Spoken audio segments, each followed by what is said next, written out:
I see this question get posted all the time on social media, and the answer is sitting right in front of you all the time, y'all. Just think. If the jab is the most important punch in boxing, what is the second most important punch? You all's answers kind of throw me off sometimes. The cross? Boom. Absolutely not. The hook? Boom. Absolutely not. The rear uppercut? Boom. No. The lead uppercut? Boom. No. So what could it be? Think for a second, y'all. It is boom. A jab to the body. Simple. It's really that simple. If the jab, boom, is the most important punch in boxing, the lead jab, which sets up the pace, the second most important punch in boxing, I don't care who tries to deny it, I don't care who tries to argue it down, is bang, the jab to the body. The jab to the body is a reset, it sets up points, and it also gets your opponent's attention downstairs so they can start defending and dropping their hands to expose themselves for those other shots that come behind a jab to the body. So a jab to the body is undoubtedly the second most important punch in boxing.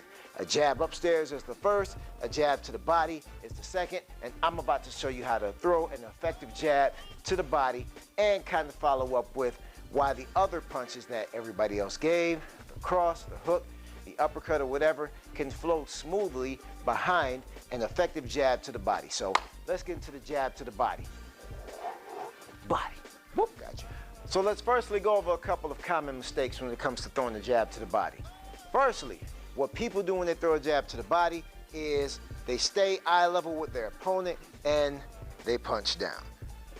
Mistake number one is the fact that you have no protection on this side. So therefore you can't get cleaned and countered on the left side of your face if you are a right-handed individual like myself using your left as a jab to the body. Second mistake is me punching downward.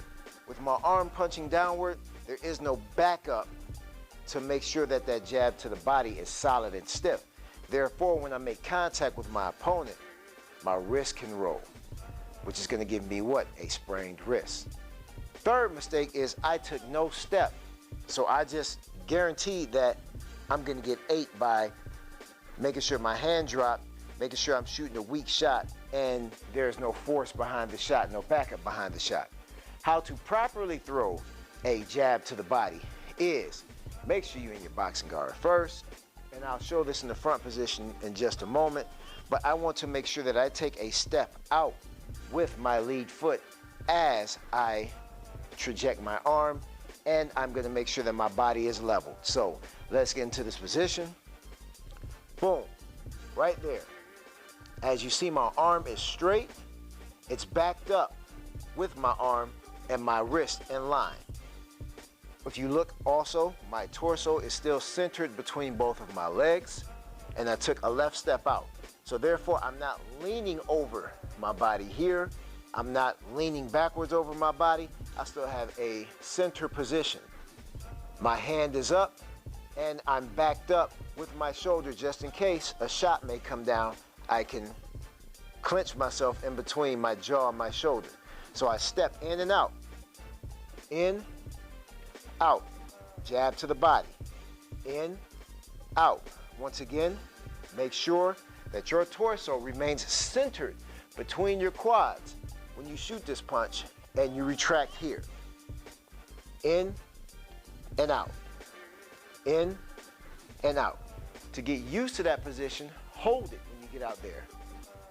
Boom, hold it. Make sure you have a mirror or something to look at to make sure your arm is straight and projecting forward. Therefore, you have some backup on your wrist to make sure that you're not going to break your wrist. And let those legs burn. That's how you can tell exactly where your placement is. Like right now, I feel a nice amount of tension in my quads because both of them are even, because that's where my torso is placed. I'm not leaned over one, and I'm not leaned back on the other one. I'm right in the center. Center position is very important when you're shooting a jab to the body. From a frontwards position to see full body, shooting a jab to the body. What you want to do, boom, once again, squat, drop, and make sure that your arm is straight. You're not punching down, you're punching straight ahead.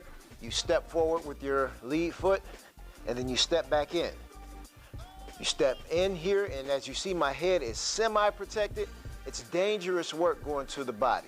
You know, it's high risk and high reward because a right-hand counter timed by the perfect person can catch you. However, you've got a little bit protection from coming from that left shoulder when you come in.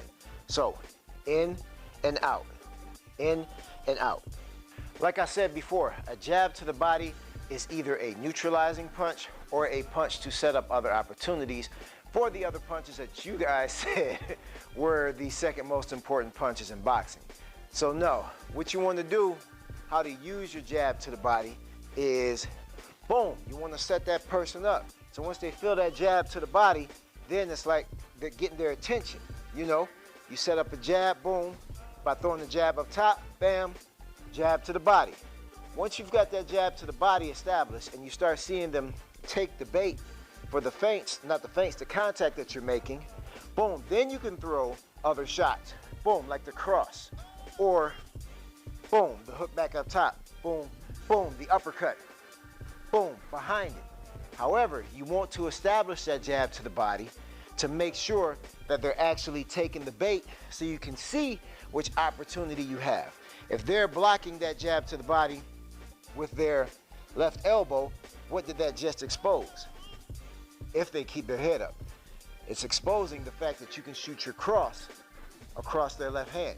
If they're using their right elbow to catch that jab to the body, it's highly likely that they'll leave that left hook area exposed right here. If they're closing, then they're definitely leaving an overhand on each side. So you have to actually respond to what it is that you're establishing. Remember, that jab to the body is either giving you a reset or it's setting the bait. So make sure that you're keeping your eyes open and seeing how they respond to that jab to the body so you can capitalize on it. So it's one of those things as to where, once again, you're conducting a symphony. You're using that left arm, boom, to conduct that symphony. Boom, jab to the body, jab to the head. Head, body, then you get a good body read, and you've got your way in. So use that jab to the body smartly, wisely, and often. Read your opponent. And that right there is the second most important punch in boxing. Behind the jab is jab to the body. See how you can even see where I went fast with it, right? Nah, but yeah, if you like that content, please like, share, subscribe, comment, let me know what else you want to see. I'm working on my defensive series next. So I'll be using some of my fighters to demonstrate how to correctly block and counter and things of that nature. So make sure that you actually like, subscribe, share, and comment. Let me know what you all think.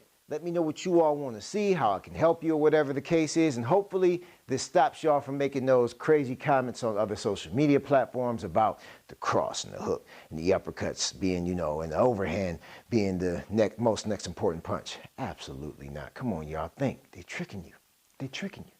Jab, jab, jab, jab, and then more jabs. Bang, bang, bang. A dominant jab can change the fight. It can actually win you the fight. Look at Triple G. All right, have a good one.